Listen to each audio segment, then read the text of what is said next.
मित्रांनो नमस्कार मित्रांनो, लाडकी बहीण योजनेबद्दल एक नवीन माहिती समोर आलेली आहे। ती माहिती अशी आहे की विधानसभा निवडणुकीत महायुती सरकारने आपल्या जाहीरनाम्यात लाडकी बहीण योजनेतील महिलांना 2100 रुपये देणार असं आश्वासन दिलं होतं।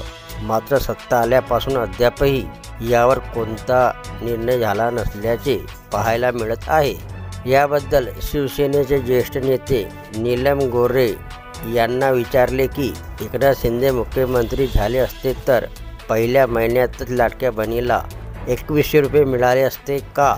त्याचप्रकारे विधानसभा निवडणुकीपूर्वी जाहीरनाम्यात आमचं सरकार आलं तर लाडक्या बहिणींना 2100 रुपये देऊ असं आश्वासन दिलं होतं। आता तुमचं सरकार आलं तर लाडक्या बहिणींना 2100 रुपये कधीपासून देणार? या प्रश्नाचे उत्तर देताना शिवसेनेचे ज्येष्ठ नेते व माजी उपसभापती नीलम गोऱ्हे यांनी काय उत्तर दिले, चला पाहूया।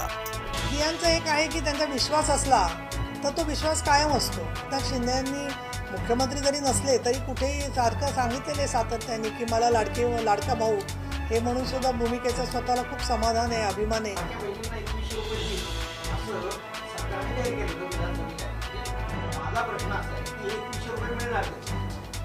आता 5 वर्ष वाट बघायला लागेल आपल्याला त्यासाठी। पहिला अर्थसंकल्प आहे। आता तुम्ही काय सांगताय, एक मूल आता पहिलीत आले त्याला सांगताय की 5वीतला पाढा तू कधी म्हणणार?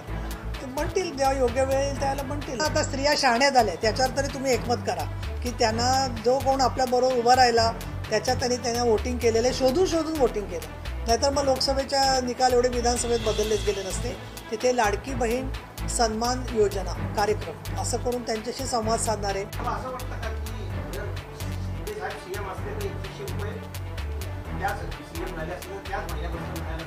ती तिघांनी मिळून आणि सगळ्या कॅबिनेटने मिळून त्यांची आर्थिक परिस्थिती बघून निर्णय घेतलेला आहे आणि जे निर्णय होत आहेत ते फडणवीस साहेब, शिंदे साहेब आणि अजितदादा या तिघांच्या एकमतातूनच होत आहेत निर्णय। त्याच्यामुळे शिंदे साहेब असते तर त्यांनी काय केलं असतं किंवा काय नाही त्याच्यावर आत्ता भाष्य करणं योग्य होणार नाही। पण तरी मला वाटतं की ते शिकस्त करतील आणि लवकरात लवकर 2100 रुपये मिळतील। तर ही होती मित्रांनो शिवसेनेचे ज्येष्ठ नेते नीलम गोऱ्हे यांनी लाडकी बहीण योजनेबद्दल दिलेली माहिती। व्हिडिओ आवडला असेल तर चॅनलला सबस्क्राईब करायला विसरू नका। जय महाराष्ट्र मित्रांनो।